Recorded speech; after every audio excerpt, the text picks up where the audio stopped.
big job. Yeah. I love it. You know, I mean, luckily, especially on this side of the coast, a lot of buy-in to, you know, what we need to do. But yeah, I do. I feel like, you know, it helped me, you know, little drips and drabs of like positive development. I feel like most people they talk to these days, like yes, not their top priority, but they're like engaging all their votes on, like still recognize that it's happening, even if they're, you know. Yeah, people will definitely take a recognize extreme weather, and then I'd say half will say, yeah, it's people that almost live around here or Yeah. know that they trying to. That's all good. Okay. Your seat. Just click on the Not push anything. it's on. Yep. Put it onto your whatever you want to put it onto.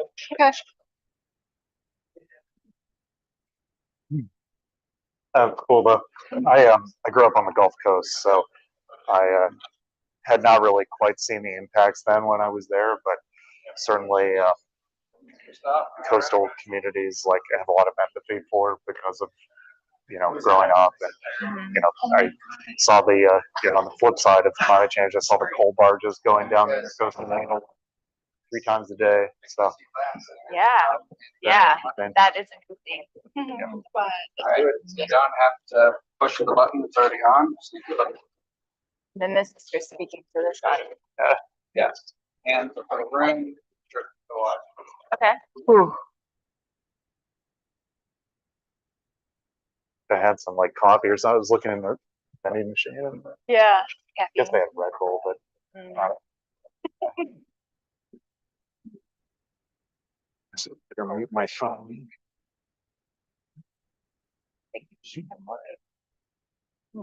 Good job.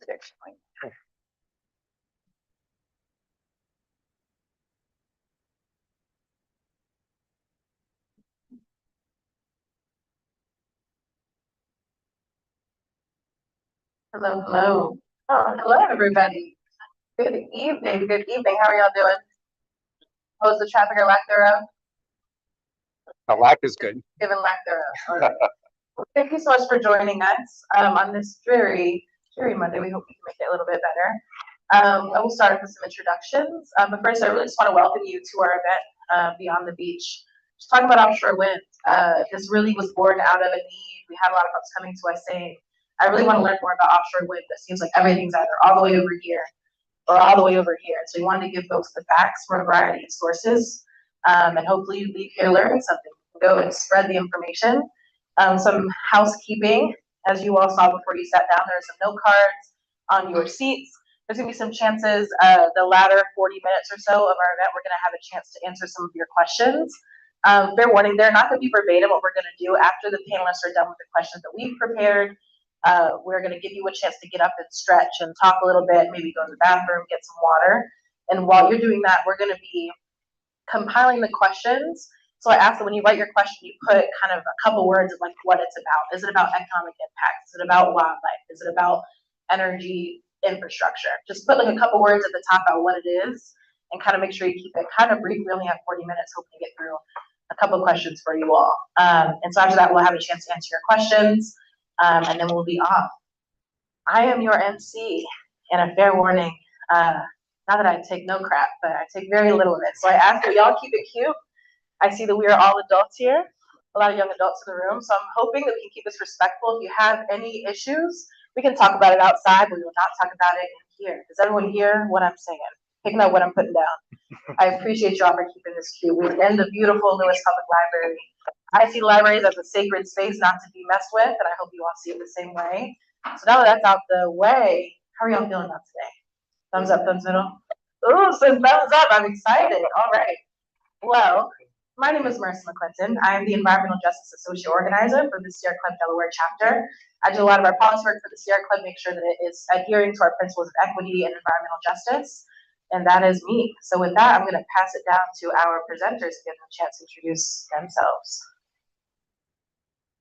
Good evening, everybody. I'm Christophe Toulouse. I'm the Executive Director of the Delaware Center for the Inland Bays.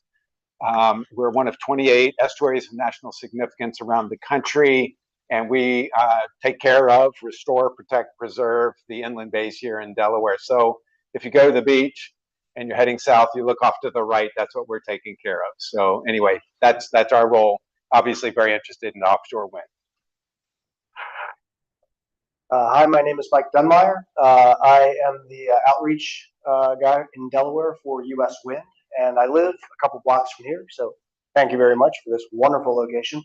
If you don't know, US Wind is a project, 80,000 acre lease area, primarily off the coast of Maryland, but we're looking to connect to the grid here in Sussex County. We'll have a chance to talk about it as we move forward, but we've won awards that would enable us to develop about 1,700 megawatts of offshore wind, and we can do that with 114 turbines and 4 offshore substations. Take all your questions as we get into it. This way. Hey, good evening, everybody. Thanks for being here. Really appreciate you coming out to learn a little bit about offshore wind. My name is Evan Vaughn. I'm Executive Director of the Mid-Atlantic Renewable Energy Coalition, or MERIC Action for short. We are effectively trade association that represents about 50 utility-scale wind, solar, and battery storage developers that are active in the regional PJM grid, which covers 13 states. So in leading this organization, I advocate for policies that grow those clean energy industries all the way from Ohio to New Jersey, down to Virginia, back up through Kentucky. So I bring a regional perspective to this. I'm going to speak a little bit today about the regional electricity grid, why electricity rates are going up in Delaware, and some of the things that and ways that offshore wind can help be a solution for those problems. I live in Silver Spring, Maryland, pretty central to that whole region that I cover, and it's really great to be out here and to talk to you all. US Wind is one of our member companies and board members.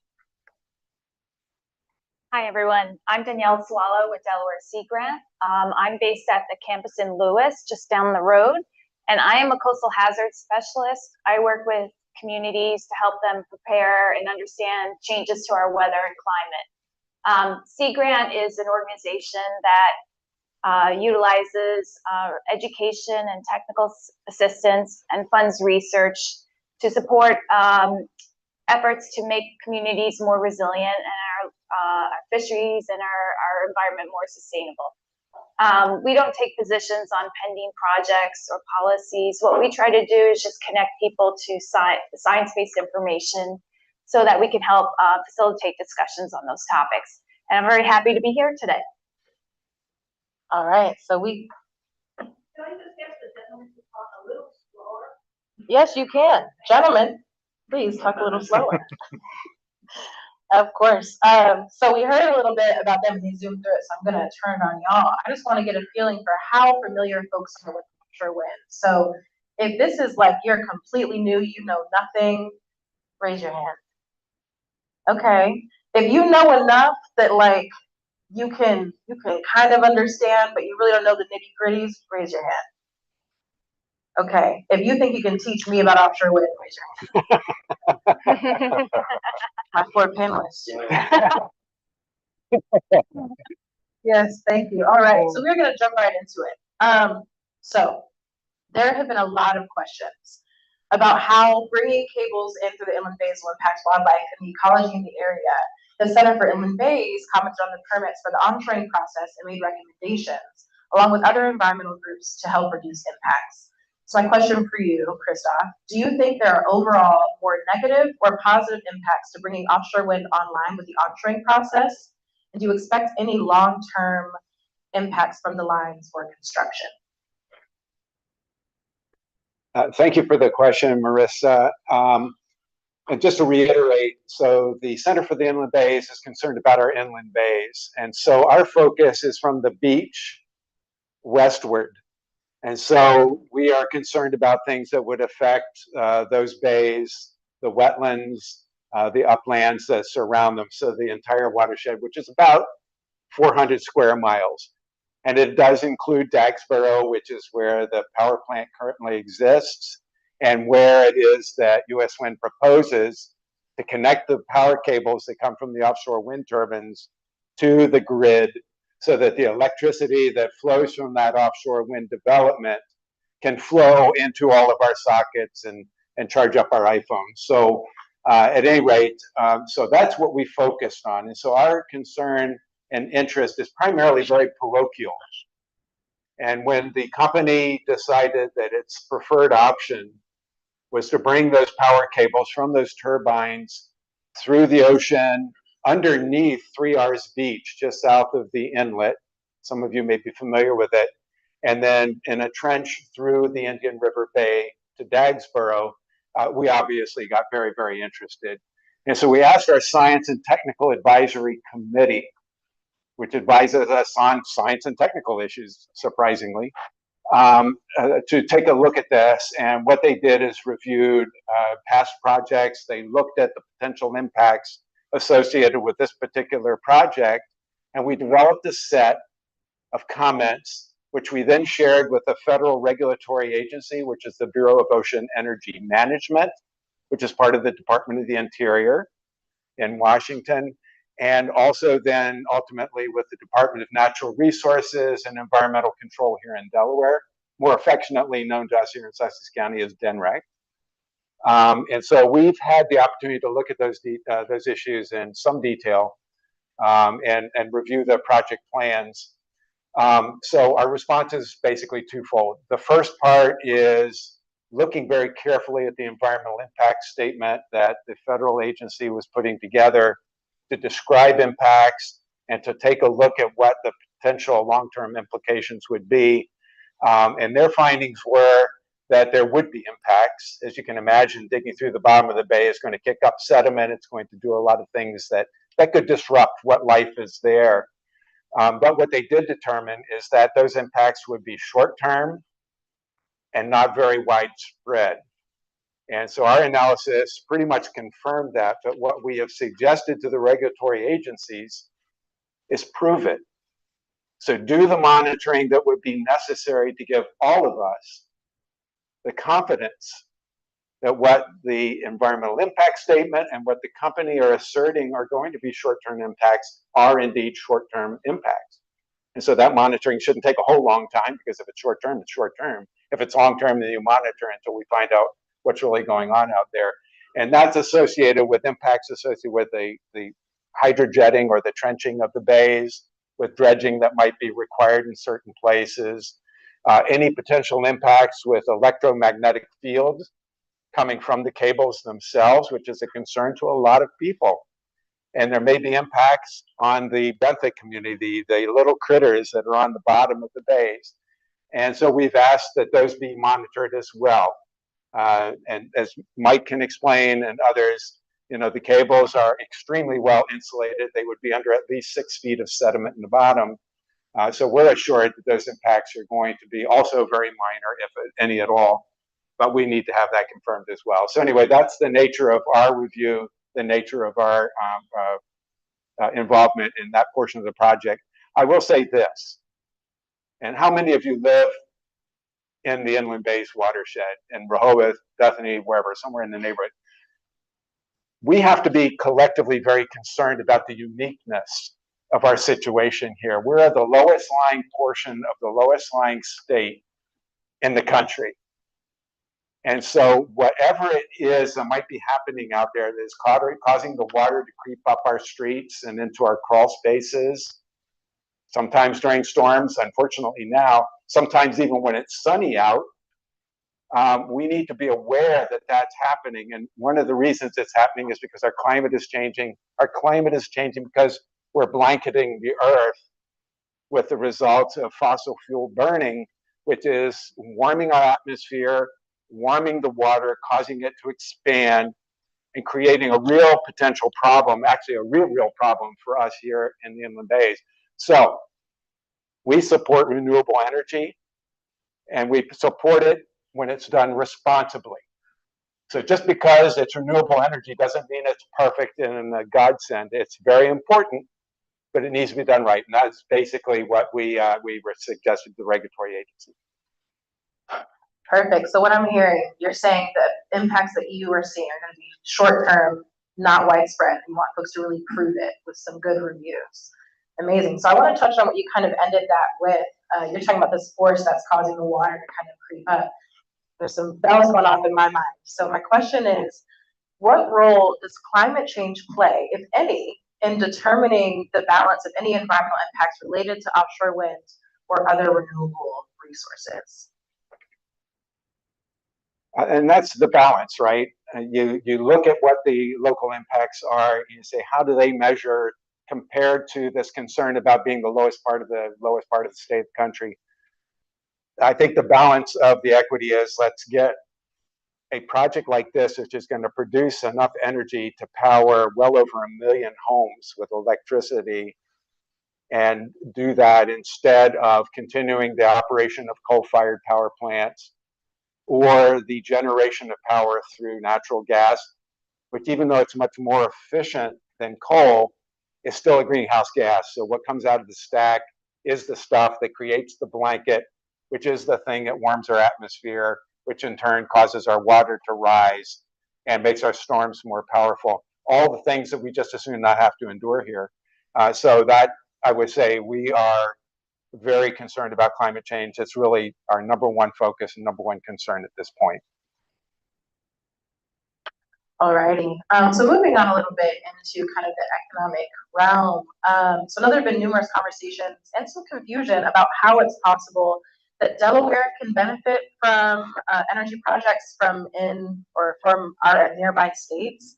In this case, we have an offshore wind project being initiated by the state of Maryland. So my question is, what kind of economic impacts would Delaware see, even given that Maryland is technically the state that the contract related to this project? Did that make sense, Link?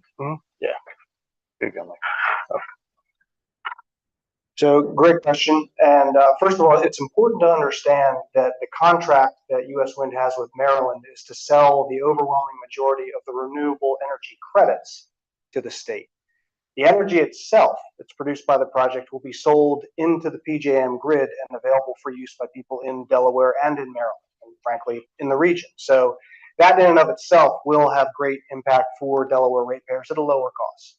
What is the PJM grid? Oh, well, so there are, 4 regional grids in the United States. PJM is a 14-state grid plus the District of Columbia. Delaware is a part of that grid. PJM is the grid manager to make sure that supply matches demand throughout all of the states that are a part of that grid. Okay, so we all contribute, we all take from. But beyond the impact on ratepayer costs, U.S. Wind is going to make a number of investments in the state. So first of all, in order to make connection to the grid possible, we'll invest $400 million in strengthening the grid here in Delaware. And so when a utility does that, typically they pass on those costs to the ratepayers. But in this case, U.S. Wind will foot the whole bill. So at the end of this, Delaware is going to wind up with a much stronger, more resilient, reliable grid at no cost. And of course, there'll be a lot of jobs created for local electrical workers as a result of that investment to do that important work for the couple of years it'll take to do that. U.S. Wind has also agreed to invest $40 million with the state of Delaware on coastal dredging projects, clean energy workforce development programs, and coastal resiliency projects for state parks. We've agreed to invest $50 million in projects around Indian River Bay, and about $15 million of that will be to fund research that will address some of the things that Christoph was talking about, making sure that the critical species that are in this area are not being negatively impacted by other cables in Indian River Bay or any of the other effects of the project. The balance of that, the other $35 million, will be on improving or creating new resources in and around the bays for things like aquaculture, fisheries, and just general park resources. U.S. Wind will be giving 150,000 free renewable energy credits to Delaware every year for 20 years. That's got a $76 million value, and we'll be paying $25 million in lease payments to the state. So all in, that's almost $600 million of investments in spending in Delaware from the project. And then beyond that, there's also going to be a decent amount of job creation. So we are engaging with a number of Delaware companies to be a part of our construction supply chain. We've already done work with a couple engineering firms here and with the University of Delaware. And we've got dozens of local companies that are in our hopper and are eligible to be a part of that supply chain. We'll also be building an operations and maintenance facility nearby. The recommended spot was in the West Ocean City Harbor, and that may happen. That's not in Delaware, but of course close enough for someone to drive down to from this area. But we also have a couple backup spots, and we're looking at some along the Delaware Bay as well. So in any case, there will be an O&M facility in the area. That'll be about 150 permanent positions there as well. There's a ripple effect to all of that investment of additional dollars spent. So I think this can be a real boon for the local economy and an opportunity for a lot of folks to engage and be a part of this project.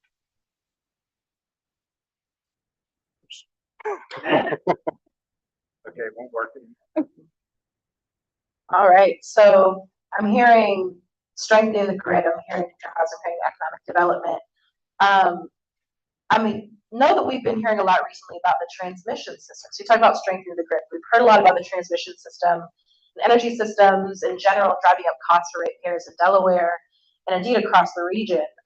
So Evan, I'm hoping, could you give a 3-minute version of how the energy system, transmission system, distribution system work, and how projects like this one coming online will reduce the strain on our energy system in Delaware, even though, like I said earlier, it's technically not our project. Sure thing. It's a great question. I'll do my best to keep this to 3 minutes. This might be good fodder for Q&A cards for the second half, so I'll just put that out there. As Mike was saying, Delaware is part of, pretty central to the PJM grid, this 13 state plus DC, essentially machine that keeps supply and demand in almost pinpoint balance 24/7, 365. So anytime you turn on a light switch, do anything, this may be basic to some of you, but it's worth remembering, that small action does have an impact on the regional grid. And that grid operator, PJM, has to ensure that there are enough electrons flowing into the grid to meet the demand of your homes, businesses, public services, et cetera. And so some of you may have noticed, I'm curious, quick show of hands, have folks noticed their electricity bills going up, since the start of the year? Yeah, I know I have. In Maryland, it's much the same as it is here. And there's a number of reasons for that, but fundamentally, it's a matter of supply and demand. And when you think about supply and demand on a minute-to-minute basis, like PJM has to do, it's not just that. They also have to think about it on a year-to-year basis. And so your bills went up this wintertime in part due to that imbalance of supply and demand, but it's going to get worse, unfortunately. The fact that there are retiring legacy power plants, coal, some natural gas, some nuclear, is not quite matching the amount of new energy that's coming onto the grid across that 13-state region. And that story is very much exacerbated here in Delaware, where you don't have a lot of electricity generation. You import most of your power from out of state. And so how do rates go up? Well, it's a factor of those power plants retiring, but it's also a factor of new demand. Folks are electrifying their homes. That's part of it. Electric vehicles, that's part of it. But the biggest part of it is manufacturing and data centers. You've all heard the data center story. PJM is forecasted to need 70,000 additional megawatts of generation, electricity generation, over the next 15 years. To put that in context, 1,000 megawatts of electricity generation is a large nuclear power plant or a coal plant. So you're looking at 70 of those, essentially. That is the scope of demand that is being forecast in PJM. Now, you're not, the primary driver for those data centers. Some of them you use, we all have phones in our pockets, but AI is another aspect. Some folks are using that more and more. Realizing hard to keep the 3 minutes, but hopefully this is interesting stuff because it does impact you. But I'll try to keep it brief. So the only way to make sure that your prices don't keep going up is to add more supply to the grid, essentially, or to curb demand. But that's a harder thing for you to influence here in Delaware because you can't control what other states in the region do when it comes to data centers and so on. So adding more generation. How do you do it? Well, there's a number of different technologies, offshore wind being one of them. And the thing about offshore wind is it is one of the fastest and most certain resources that Delaware has to take advantage of right now. If you're talking about alternatives to offshore wind, these guys have been working on their project for 10 years. It's finally coming close to fruition. There's a few more details they're working out, but it's close. If you were to start to build a natural gas plant, a nuclear plant, put the environmental considerations aside, which you shouldn't, but even if that's not your primary concern, it still takes a long time to bring those big power plants online, years, in fact. If you look at the order books for natural gas turbines right now, which is arguably one of the most competitive technologies out there from a cost standpoint. It's 5 years minimum before you can get one if you put an order in today as a utility. And so that's about the time frame that US Wind is looking at, about 5 years. And keep in mind, that's just ordering the natural gas turbine. That's not going through the permitting. That's not finding a buyer for your power. That's not plugging into the grid. So we're looking at serious cost concerns that can only be fixed by adding more generation. That's what US Wind can provide. There's a lot more detail to go into, of course, but in short, that's how US Wind is going to help stabilize electricity rates for folks here in Delaware. Thank you. And I know when I had gotten brought into this work from Sierra Club, all of the energy stuff was very new. It was a lot at one time. I do have an honest plug for you all. Sierra Club and some of our folks from other chapters have a whole PJM 101 webinar that is on our social media and our YouTube. To search up Sierra Club Delaware chapter, Delaware Sierra Club.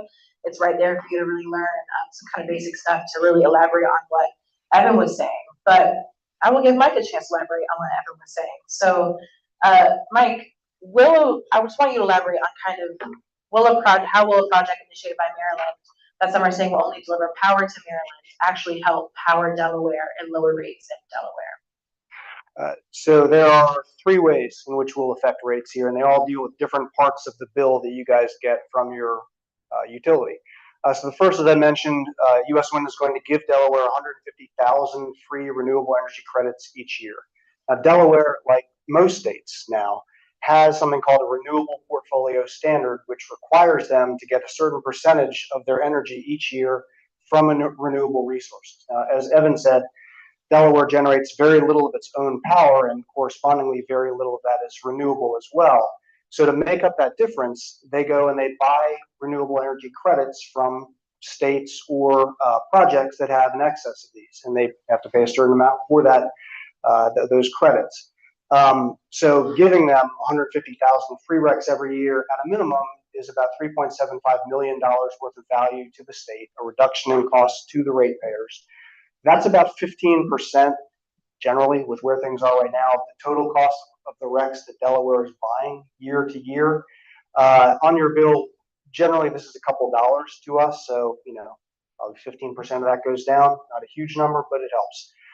The second area, which is much more impactful, is that all utilities have to arrange for emergency capacity, and they bid for this on a yearly basis. And what this really is an insurance policy to make sure that in times of extreme peak demand, like last January, there is a resource they can tap that will deliver more energy when they need it. And they arrange for the cost at the beginning of each cycle for a year, and then they pay that each month, and that gets passed through to us, the ratepayers. And US Wind, with the pricing from the last capacity auction, would save Delmarva Power and Light ratepayers $43 million a month, which is over $500 million a year, non-trivial amount. For what it's worth, when we did this analysis, we were looking at January, and in that month, PJM's total capacity costs were $46 million. So said differently, that reduces their capacity costs by 90%. The third and final way in which we affect pricing and what the costs are to ratepayers here is the actual power usage pricing. And again, as Evan was saying, just based upon the laws of supply and demand, and also from diversification, because Delaware is heavily reliant on natural gas, which is of course somewhat volatile these days for geopolitical reasons, as well as because it's being so heavily used. So by delivering more energy, we're just going to help in that way. But very specifically, during times of extreme heat or extreme cold, high demand, we're going to have a very outsized impact. And do you all remember back in January when it got really, really cold and everyone's bill went through the roof? So we know what our wind speeds are in our lease area hour by hour, and we have models that tell us how much our project would be generating if it were operational at that time. And so we know that answer. We thought it would be interesting to do an analysis to figure out how much we would have impacted ratepayer costs here in Delaware in January if our project had been operational. To do that on a power basis, you've got to rebuild the energy stack that DP&L would have been buying from each hour. So that's looking at what are all the sources they had available to them at that time, what did each one of those sources cost at that time. Super complicated, very expensive to model. So we picked 1 hour to model. And that was, if you're curious, 1 to 2 a.m. on January 24th. And while during this month, we were at our maximum capacity a lot of the time, it was a great month for wind. In that 1 hour, we were only producing about a third of our total output, about 660 megawatts.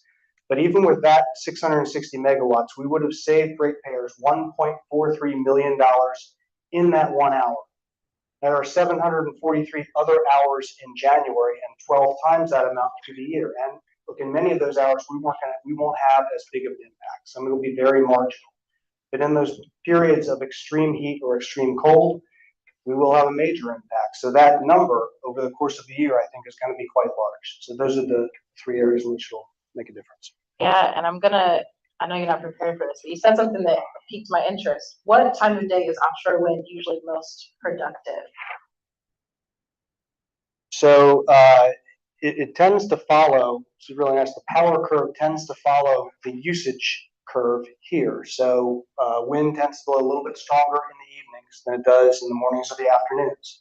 It does blow stronger in the winter, so we're going to have a greater impact then. And while it does blow less strong in the summer, we average in our lease area 25-mile-per-hour winds year round. And in that summertime, again, that power curve is kind of adjusting up as the day goes on. So as people are coming home from work, turning on their air conditioning at that time, turning on their TV, whatever, it's evenings when that power demand tends to ramp up, which fits that generation curve nicely. And I might just add something to that. The old cliche, I'm sure you've all heard it. What happens when the wind doesn't blow or the sun doesn't shine, right? We've all heard it. Well, storage, yeah, definitely possible. But frankly, every single one of us relies on the power grid, right? It's this 13-state grid, and no single energy source, no matter what it is perfectly reliable. Even nuclear power plants, which are some of the most, consistently available out there, they do have to go offline for maintenance up to a month at a time throughout the year. And so what does the grid do when that nuclear power plant goes down? It relies on the rest of the grid. And so to what Mike was saying about wind being available, generally corresponding to when people in Delaware need it, means you'll see the benefits, but in the event that it's not producing, you still have that 13-state grid full of a ton of other power sources. So from that standpoint, it is very, very reliable. It's just as reliable as the lights we have in here today, and it's highly predictable, as Mike said. They can forecast very well what the wind is going to be, and that's actually cheaper to take into account from a reliability standpoint than if I'm just going to pick on nukes because I already talked about it. The nuclear power plant went offline because of offline because of a technical fault, and it had to shut down for 24 hours. That's very expensive because you weren't anticipating that. You have to pay a lot to cover for it. You know when wind's going to be off because you can forecast the wind speed. I appreciate y'all humoring me on that, and I hope y'all got something out of that too. It wasn't just a me question I hogged this up with. So moving on. So I know Delaware is unique in that we are one of the small number of states that are facing a double threat, both from the sinking land and a rising water table from sea level rise. For many of us, switching to cleaner energy is key in preventing the worst case scenario when it comes to climate change. So my question is, Danielle, could you name some of the impacts that we expect to see as a result of our changing weather patterns and flooding events? And how does transitioning to cleaner energy sources play a role in alleviating some of these impacts? Yeah, I'll speak to kind of the wet side of global warming. That because I think that's we have the other side of it would be extreme temperatures, for example, or drought. But I think it's kind of I could spend like all night just talking about the wet aspects. If you think about the Earth as a system, simply put, we are seeing more water in the system as a result of warming temperatures, because as Christoph mentioned, warming temperatures leads to warmer oceans, which warmer water expands. And so in any kind of ocean or bay or tidal area, you're seeing high tides and low tides that are higher to begin with now, higher than they once were. And then you see in the adjacent wetlands, areas, wetlands are storing more water. Now, wetlands are phenomenal because they're meant to store and then discharge water each day with the coming tides. They're also great at accepting excess storm water during a coastal storm. But if they have less capacity in them, then they'll be less able to do their terrific job of flood protection. Some of those plants will get overwhelmed, and we'll lose wetlands, and then we'll lose the sort of associated habitat that they provide and all the water quality benefits and the leisure benefits that wetlands provide. In addition, our water table is rising below ground, and that leads to concerns with saltwater intrusion into infrastructure, into our farmlands. We're seeing that farmland is being affected not only from saltwater intrusion into the water table, but also overland, salt water. So from storm surge or excess tides, you're seeing a loss of productive farmland in parts of our state and Delmarva. And think about our infrastructure, sort of the built infrastructure. In the lowest lying parts of the state, there are roads that are being really difficult to pass during especially high tides. You might have stormwater infrastructure that was designed for a climate of yesterday versus the climate of tomorrow. The diameter of the pipes and drainage just don't accommodate the heavy rains and storm surge that we expect. When I said that the system is holding more water, that's also because warmer oceans lead to more evaporation, which leads to more water in the atmosphere. And so we see intensifying storms. In the case of hurricanes, not so much that it's causing more hurricanes, but more intense hurricanes that can dump a lot of rain. We're also seeing a phenomenon of rapid intensification. Hurricane Milton last year, well, the Weather Service estimates that they classify intensification based on if the storm increases its wind speed more than 35 miles per hour in a 24-hour period. I think Hurricane Milton increased 95 miles per hour within a 24-hour period. It's really interesting, and that has all kinds of implications for evacuations and giving people the appropriate lead time and the responders to kind of act and prepare for storms. So all that to say, I could go on too, because I could talk about erosion, and associated impacts there. So there's lots of varying impacts from that warming climate on our system. But then I want to say that, yes, in Delaware, we have a rate of sea level rise that's twice the global average.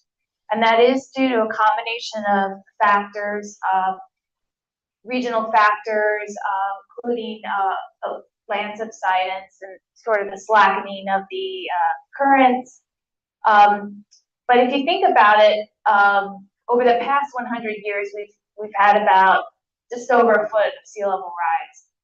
But in the next 25 years, roughly 25 to 30 years, there's very high confidence in the science community that we here locally are going to see the same amount of increase, up close to 1.5 feet of sea level rise. So those tides are going to be higher, and then as the storm blows in, that storm surge and those effects will be built on top of that tide. What we can do, as far as we know that those effects are sort of baked into the system already, but there's going to be a more rapid acceleration starting mid-century as we go beyond. And we have an opportunity to rein in some of that warming to reduce that rate of acceleration through efforts like investing in renewable energies and controlling some of those emissions that are creating some of that warming. And why do that is because our menu of adaptation options is about this big, but it's going to start shrinking the further we go into the century, because as sea level rise accelerates and other effects take place with global warming, the choices available to us to mitigate and adapt to those is going to be less, and then those remaining options are going to probably be more costly. So now's the time to act while we have the fullest menu of options available, whatever it is, but now's the time to act. Yeah, so I'm hearing the role that kind of cleaner energy sources place, kind of reducing that rate of warming. And I love that you talked kind of towards the end of the menu of options that we have. What climate adaptation measures do you think are realistic for Delaware's coastal areas and communities? And is there a discussion on how to finance them? I know that's always a sticking point. How are we going to pay for it? If you could speak to that. Yeah, so I think because we are a Lewes line state and we have, no, I think there's not one community that's more than 8 or 10 miles from a tidal tributary in our state. It's why the federal government classifies the entire state as a coastal zone, actually. But we have to learn to live with water. So we're gonna have to learn to live with more water. And that means adapting by elevating our homes, our roadways, our infrastructure. It means learning to live with water. Maybe you're accessing properties by boat. Or think about in terms of that we have a vast system of nature-based resources, our wetlands, our riparian areas like a river, we have our beaches, but they're all playing a role in helping to protect us from excess rain and excess storm surge. Nature is best at fighting nature. And if we can invest more in our nature-based solutions, I think we'll have a chance at really, adapting to some of these effects more successfully. And that may mean trying to restore more of the natural floodplain. Nature gave us that for free. It's a form of infrastructure, community-based infrastructure, that is pulling double duty, triple duty in terms of the benefits it gives to us. But we have built upon it or built up to it. And then when we kind of reduce some of its function, we pay millions of dollars in built infrastructure to replicate. And I think if we just think about converting spaces back to the floodplain over time, we'll be able to accommodate more of these changes. Lastly, or maybe two more quick points, is I think we've got to also prepare for the big disasters and the smaller scale disasters. We can't assume that just because we haven't had a big scale event in Delaware that we won't see one. We actually are seeing, it's observed, we are seeing more severe weather in our state. And we have more people and more infrastructure in the path of that flooding than we did before. So I think we have to take steps to prepare our communities and plan. And then finally, investing in renewable energy, I think, is a logical step, because we have to slow that rate of acceleration so that we can give ourselves a chance, a foothold in this adaptation effort. Yeah, and I love that you made a point about we need to prepare for things. A really close friend of mine lives in Asheville, North Carolina, and when Hurricane Helene hit, I remember hearing folks saying people come here when hurricanes hit. They go to the mountains when hurricanes hit, and they were not prepared. And I think from what you're saying, we need to really think, even though we haven't had that hit yet, how do we prepare for that? So I love that you're thinking through that. Moving on a little bit. So the current federal administration has shown a desire to slow down and even stop the development of offshore wind. So this is probably for Mike. How will federal policy changes continue to impact offshore wind development off the coast of Delaware?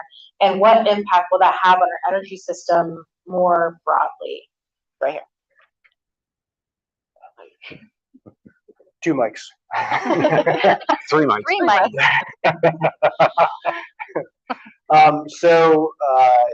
If you parse what is being put out there by the administration, I think it's fair to anticipate that there will not be any more lease areas auctioned off for the next 4 years. I think it's also likely that those projects that are in process right now but are not fully permitted are probably not going to get fully permitted in the next 4 years. I think it's likely that those activities will be slow walked for some time.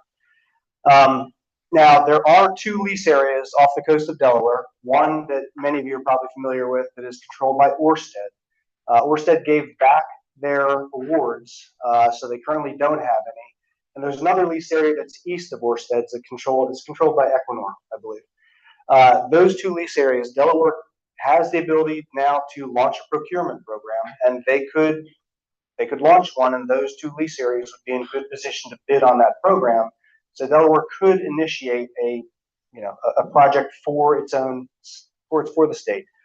However, as I said, it's unlikely that project's going to get too far along in the next 4 years. Now, what will that do, regionally and locally? I mean, we've talked about that AI, data centers, and the like are vastly increasing the demand for energy. A lot of studies that I've seen suggest in the next 10 years, you're going to see a 50% increase in the need for capacity, a 30% increase in the need for just generation. And if you look at all of the natural gas projects and all of the restarted nuclear projects that are in the queue over that period of time, they don't come close to meeting that forecasted new demand. And the queue is the line of projects waiting to plug into the grid. They're known right now. And as Evan mentioned, if you wanted to do a natural gas project, well, the orders for the turbines that are necessary are 5 years out. But fortunately, there are lots and lots of renewable projects that could come online during that period of time. So the bottom line is that to meet our expected future demand, we're going to have to do it with renewables as a big part of that. Now, for the East Coast, offshore wind is really the best form of utility scale renewable energy we can use, because for solar farms, you generally need vast areas or super concentrated sunlight like you would get in the desert. For onshore wind, you need open plains, you need mountaintops, things like that we don't have here in Delaware, and really along much of the East Coast, but you do have access to offshore wind, so that really should be a big part of it. And we'll have to see how that all plays out. Now, in terms of our own project, I think if you look right now, it's a fair assumption that the administration is allowing projects that are fully permitted to continue on. There are 5 offshore wind projects along the East Coast that are under construction right now. We are also fully permitted. And we feel pretty confident internally because in addition to having an offshore wind project, we are unique amongst our peers in that our project also includes the construction of a tubular steel manufacturing facility in Baltimore. So 1,000 or so construction jobs and 600 full-time steelworker jobs. And that facility also includes a dry dock that can be used for repairing bridges. For example, it likely will be used as a part of the Key Bridge rebuild. We've had questions from defense contractors, Coast Guard for using it as a vessel repair dry dock or even a vessel build dry dock. And those are all components that are important to this administration, manufacturing and American shipbuilding. So I think that there are a lot of assets that our company brings or that our project brings along that would sync up with what this administration says that it's interested in. So we'll have to see, but there are still some good possibilities that are out there. Thank you. And Evan, do you want to elaborate on any kind of parts of that on kind of impacts on our energy system more broadly from offshore wind development? I think Mike summed it up between that and my earlier comments pretty well. All righty. Well, thank you to our panelists. This is that part where I said y'all will get to stretch your legs, stretch your jaw a little bit if you want to talk to your neighbor about what you learned. There are note cards under your seats, or not Oprah, but like they were on your seats. Your butts. Happy to hand out more pencils for you to write down questions. Remember, as I said earlier, if you could just summarize what your question is about in kind of 3 different words, we will consolidate those and we'll be back in about 5-ish minutes. All right? All right. Oh. Let me see that. Sorry for interrupting. I just have to habitually explain what PJM is because not regular people. Yeah, focus so much on the environmental side. Yeah. And I think I've gotten pretty practiced with making sure. Yeah. You're right. I mean, that is, we talk about the power side and the cross side. These are new areas to talk So I think about. it's fair to say it's not that people How you feeling? are aware of it, but I just think like most people don't even realize there's a line you have to wait in to plug into the grid. It's like you go out and build a power plant. You want to build a power plant. Yeah. It's great. So no problem. Yeah. Absolutely.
functions and what it does.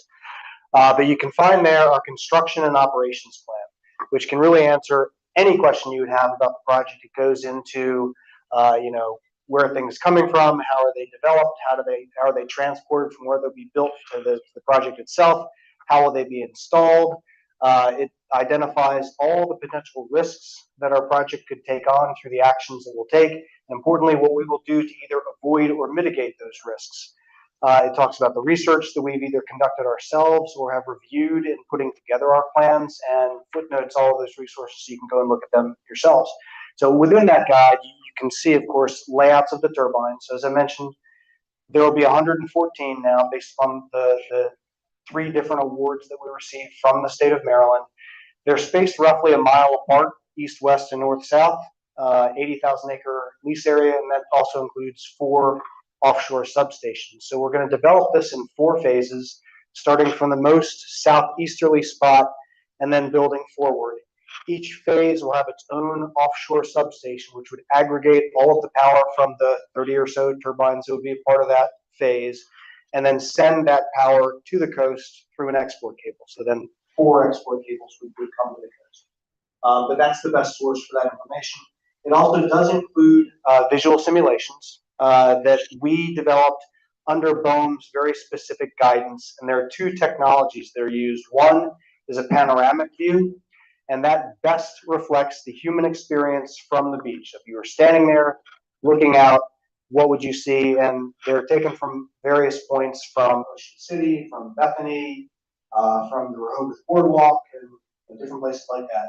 There's also what's called a single frame detail, which BOEM had us develop because they were getting comments from people that they couldn't really see the turbines, and they wanted to know the detail of what they would look like. So the single frame detail reflect what you would see if you look through a 35 millimeter camera focused specifically on the wind farm itself. So if you look at and they'll often have both technologies at the same shot, you look at one to the other, you can kind of see a zooming effect, but those 2 sets of turbines will give you a good sense, or those 2 sets of simulations will give you a good sense of what they'll look like. The bottom line is that the closest turbine to each of our beaches around here, to Fenwick Island, is 11 miles fully built out, to Bethany is 13 miles, 20 miles to Dewey, 22 to Rehoboth, and about 30 to get up to our state park beaches around here. So when you get past Bethany, they'll be very hard to see. I mean, I never want to shortchange it. There will be something really tiny on the horizon. It will be different than it was, but on a high humidity day in the summer from Dewey and Rehoboth, they're going to be very hard to see. Okay, Bureau of Ocean Energy Management, BOEM.gov. And if you look at it, it's listed as the Maryland Offshore Wind Project. And in addition to the construction operations plan, you can also find the environmental impact statements and the visual simulations and all kinds of other goodies associated with the project. Perfect. Next question, and this might be a really short one. Why not onshore wind in Western Sussex versus offshore? Sure. I'll take this one. So Merrick Action does represent land-based wind developers as well. I'd say there's probably 2 primary reasons for it. One is that the visual impacts, folks may have concerns about that with land-based wind because it's much closer, obviously, than 11 miles offshore. But if you don't care about the visual impacts, one of the other reasons is that the transmission grid coming onto Delmarva, if you think about how we build out our electric wires to supply consumers, you can kind of think about it like a pipe that gets narrower as there's less need for the electricity. And so when you come from, starting at the top, Philly, Newcastle County, you come down Delmarva, there's fewer and fewer consumers as you go farther down Delmarva Peninsula. And so the wires get smaller and smaller as you go down the peninsula. And so when you look down here at the southern part of the peninsula, there's really not a lot of room on the grid to have land-based resources plug in there. That's why Indian River is the place that they're connecting U.S. Winds project, because there is actually some room on the grid there. But aside from that, you might need to see some investment in the land-based grid in order to see more land-based wind turbines. They do have some good advantages, I'll say, vis-a-vis solar. They don't use as much land as solar does because you can farm right up to the base of the turbine. Solar is a good resource too. It's all got to be part of the mix. And a balance, I think, of these different resources plus our existing electricity supply is really the best outcome for the state. Alrighty, and I've made the executive decision to jump between the different topics, so we absolutely get to each and every one. So we're gonna move on to ecosystem. So what impacts is there on commercial or recreational fisheries? Talking about horseshoe crabs and all that stuff, and how do we minimize those impacts? So when we're talking about impact on resources, there's the offshore impacts. And I think folks have probably read enough and seen enough to know that there are concerns about turbines spinning and impacts on birds, for example. And I'm not going to speak to that because that's not our bailiwick, but there are other panelists who could speak better to that. There are also then potential impacts to marine mammals. And so there's a lot of concern if you have strandings of whales or dolphins, porpoises in our area. Concerns, is that something related to the offshore wind effort? And again, others can address that better than us. On the bay side, on the inshore side, a lot of concerns about horseshoe crabs. And so one of the things that our scientific and technical advisory committee did look at were potential impacts, not only horseshoe crabs, but on blue crabs, on flounder, on the other fish and creatures that inhabit our inland bays. Fortunately, the impacts of the dredging project and the installation of those cables and the operation of those cables is going to have a minimal impact on those creatures. They're fairly mobile. Horseshoe crabs don't look like they are, but if they have a motivation, they can scoot. And you probably have stepped on one. You notice that they all of a sudden have an ability to move. And so the same with, of course, the fish and others. There are some creatures like hard clams and oysters, if we had them, that could be affected by a project like this going through the bays. Our work at the center is to make sure that we have much more of those in our bays than we have right now. The bays used to be replete with oysters and oyster reefs. They used to be a hazard to navigation. They're virtually gone. So, one of the big things that we're doing is trying to restore populations of wild oysters, working with the aquaculture industry to create the kinds of oysters that you can enjoy when you go to the restaurant. And take my word for it, Rehoboth Bay oysters are a heck of a lot better than anything else you're going to get. And it's the truth. So anyway, you see them on the menu, grab them. We're hoping to take those 9 farmers and expand that number over time. So, but anyway, minimizing the impacts is something that Mike has talked a little bit about, that the company has taken a lot of look at, done a lot of work with their consultants to assess what's out there, what would be potentially impacted. And the way they're going about this project, and one of the things that we took into consideration very carefully, is the way that the project is being done. The other thing I will say for context, the bays have historically had a lot of this kind of disturbance. People who have their boats like to have their navigable channels, and so dredging for navigation is an historic reality in our bays. This will be basically the equivalent of that, and again, would be short-term impacts. Yeah, I will do that. So usually the questions that I get are about environmental impacts. And so I could honestly talk on this for several hours. I will not. I'll just try to hit a couple points really quickly to address what I'm sure are concerns in the room. So first of all, let's start with whales and marine mammals. The risk to those animals is during construction, particularly when we are hammering in the monopile foundations. That does produce very loud noises that can be harmful to a whale if they experience that sound at a point where it is still at a threshold that could cause injury, which is generally above 185 decibels. So the way that we do this is the whole process is set up to ensure that no whales or marine mammals are within those ranges where they would experience sound at a harmful level. So this starts by the fact that we will only be doing construction offshore during times of the year when whales are least likely to be here, which is generally, late spring to early fall. Second thing is that we set up a couple perimeters. So there is a shutdown zone. If I can have your attention, please. The library will be closing I better tighten this up. There's a 2.9 kilometer shutdown zone and a 5 kilometer clearance zone. And you have, as you're doing this work, on every vessel, NOAA certified third-party protected species observers who control the process. And they use visual and acoustic technology to evaluate that 5 kilometer range to make sure that there are no marine mammals in that area for a full contiguous 30 minutes before you start actually hammering in those monopiles. When it starts, it begins with a tapping, what's called a soft start, which produces sound but at non-harmful levels. So if there are marine mammals close to that 5 kilometer radius, they generally will swim further away. We do that for another 30 minutes, and then the hammering begins in earnest. It generally takes about 2 hours. We're only allowed to do one per day. The protected species observers continue to use all their technology, and you'll have passive acoustic monitors all the way through that range, around the perimeters of the clearance zone, around the perimeters of the shutdown zone.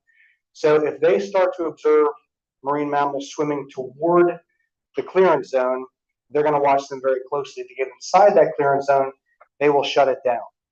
And so between the shutdown zone and the clearance zone, the sound levels at that point are expected to be non-injury producing, but behavior changing. Typically, that means they will swim away.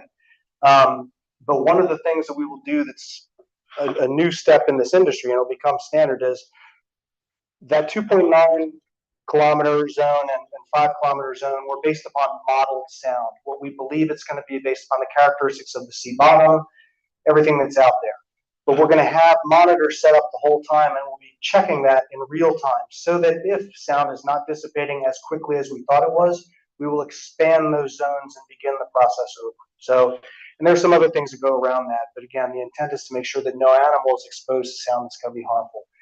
Fisheries, I can just say quickly, every study that I have read shows that the fishery after an offshore wind project was built was more diverse and at greater biomass. It tends to be helpful.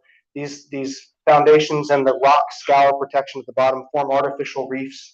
They attract fish life, and it isn't just that they aggregate it, generations of fish start to thrive there.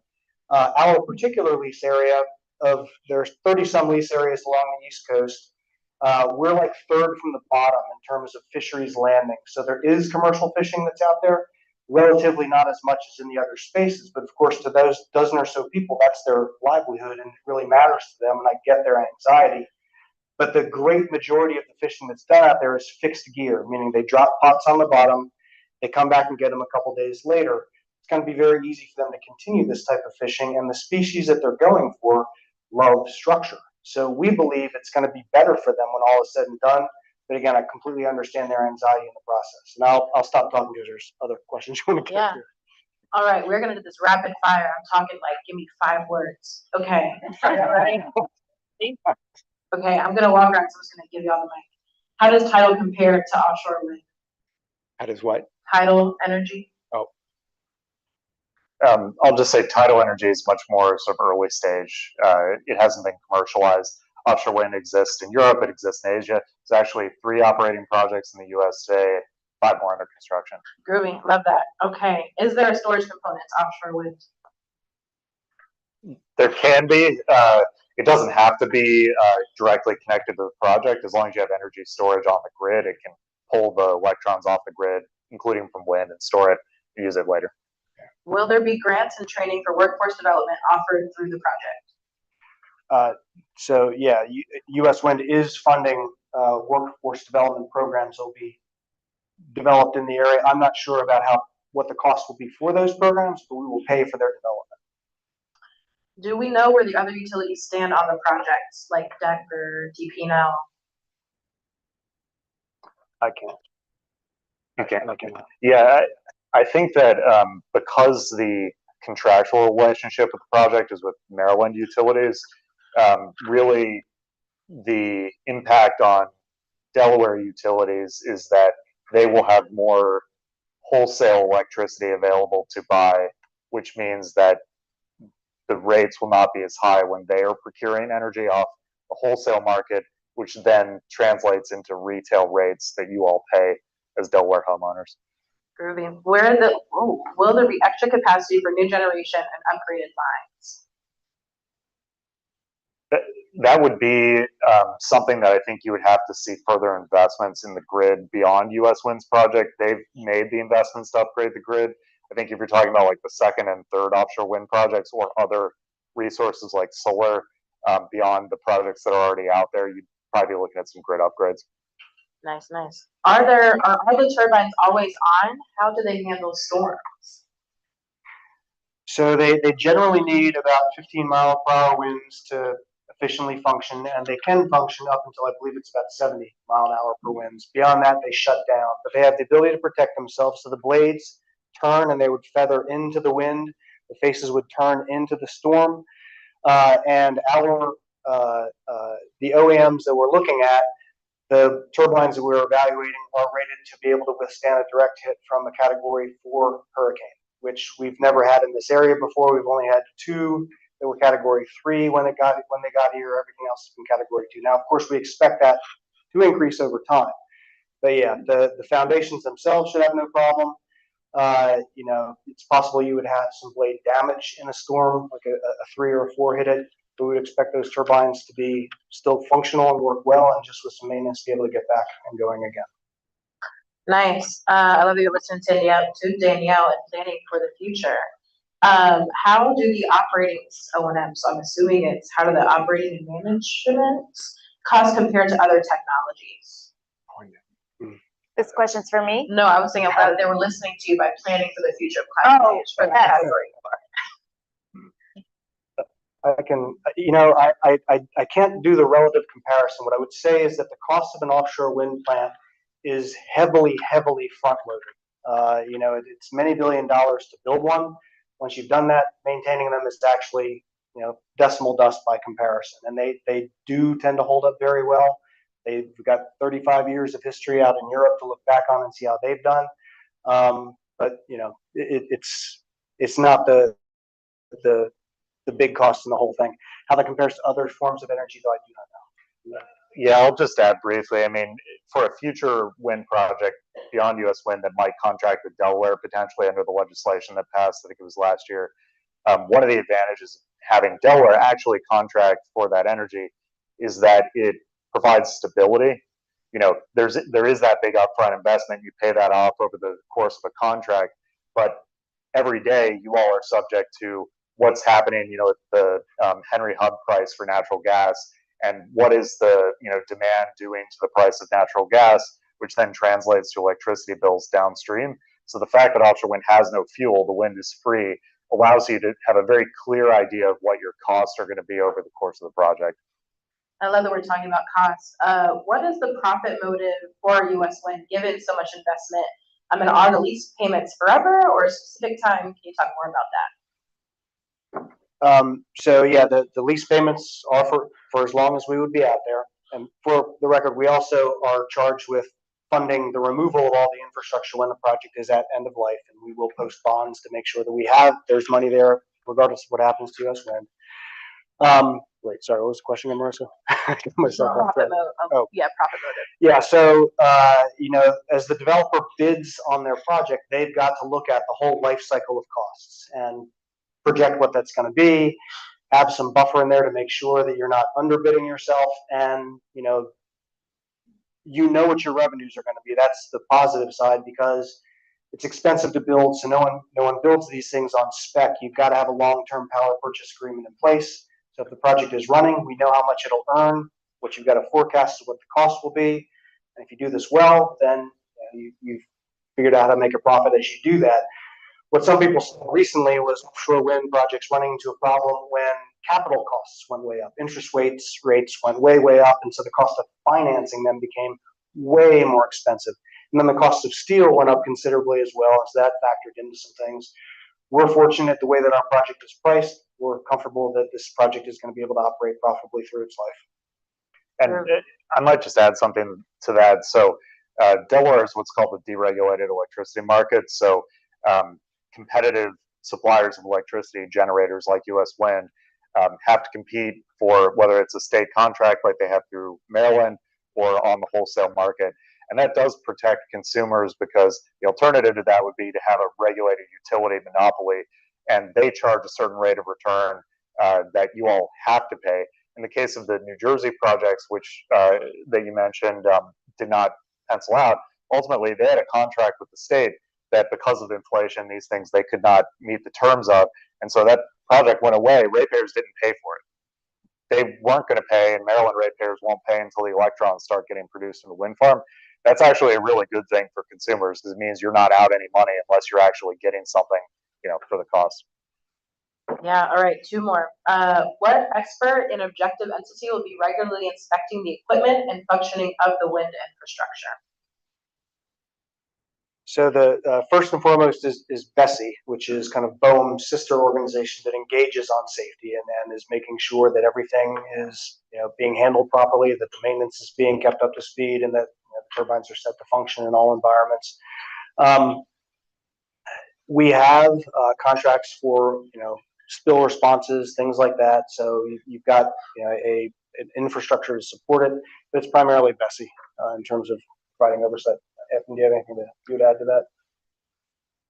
No, I think you covered it. Yeah. There is a federal agency whose job it is to make sure that these things are being maintained. I love the dog names. You got Noah, you got Bessie, you got Boa. Last question. What are the impacts of this project on the birds in the Atlantic Flyway? So the Mid-Atlantic Flyway, fortunately, is far closer to shore than our project is. So as those passerines are coming through this area, they will not be out in our project area unless a bird made a horrible mistake. Now there are marine birds that do live out there, and many live out there all the time. But every 2 years, there's a census done, and if you look at that construction and operation plan, there's an appendix which will show you by month, by species, counts of the birds that are out there. And on average, through the course of the year, in our 80,000 acre lease area, there are 15 marine birds. So it's not a high area of density. And what folks have seen, the experience in European wind farms, is that because these birds can see the structures far, far away, unlike being on land and having obstructed views, they just tend to avoid them. And that, of course, it has its own problematic areas. If that was where they fished, they now need to go someplace else. But in terms of impacts for the turbines, we don't anticipate that being a problem. I might just add to that. This is, I think, maybe a good way to wrap up something earlier you said, Mike. So obviously, you talked a lot about marine impacts to species. You talked about bird impacts. I think what's really important to note is that Mike knew all that stuff off the top of his head because they've thought deeply about the environmental impacts of these projects. It's not something that's been done, quickly. They've been studied for 10 years. This project, the lease area, and now the project itself has been studied for over a decade, almost exhaustively, to deconflict the ocean to the greatest extent possible in the place where they're building this project. That wasn't put there by accident. Sometimes people say, like, why is it 11 miles offshore as opposed to 20? Well, because that part of the ocean was deconflicted through a federal process, understanding where fishing grounds are, where shipping lanes are, where national security impacts are, where marine mammals tend to congregate, where the benthic environment is sensitive. Like, they have spent so much time looking at this stuff, and no infrastructure project is free of impacts, right? Every single thing we do, building a house, building a road, building a coal-fired power plant, building a wind farm, it has an impact. But I feel confident that because of the strong amount of effort that has been put into studying this project, that it is a reasonable trade-off, the impacts that it will have for the clean energy that it will provide and the cost savings that it will provide. And so I think it's just really important to put that in context, because I used to work for the land-based wind industry before even this job, and I still represent it. The birds thing comes up all the time. And I think it's just important to note that U.S. Fish and Wildlife Service, for example, notes about 230,000 birds are killed each year by wind turbines across the country. So how many wind turbines are there? Sounds like a big number, right?